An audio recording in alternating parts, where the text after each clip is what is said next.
का रानातल्या कामामुळे काय गुलाबजाम करायला आतापर्यंत दिवाळीला आणलेले पुढे टाइमच नव्हता. शेवटी आज वेळ काढून नाकाने गुलाबजामाचा प्रोग्राम केला. बघू आता आज कसे गुलाबजाम बनतात आपल्या घरी.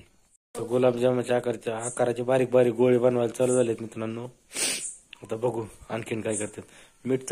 पीठ चांगलं मळून घेतलंय आणि नंतर मग हाताला थोडस तेल लावून आहे ना ते गोल गोल गोल गोल बारीक करतात गुलाबजामच्या मापात. गुलाबजामचे आपले गोळ गोळ करून झालेत मित्रांनो. इकडे तेल तापायला ठेवले तळण्यासाठी. थोडस गोल करायचं राहिले गोळे. हो का 1 किलो पुढ्यात एवढे गुलाबजाम होते. तर काकाने आज सगळे केले.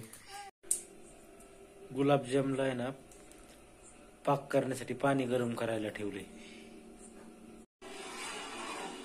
गुलाबजामसाठी अंकिता पाक करते. साखर टाकली का?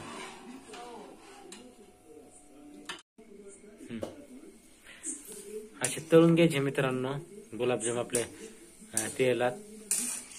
लय पण असं फुल उकळून म्हणजे तेल गरम न होऊ द्यायचं, नाही तर ते काय होते जळत येत. मग मापात एकदम पाकी आधीच करून राहायचा म्हणजे नंतर त्याला चांगली चव येते. पाकात टाकायचे असं गुलाबजाम. किती वेळ ठेवावं लागते? तासभर.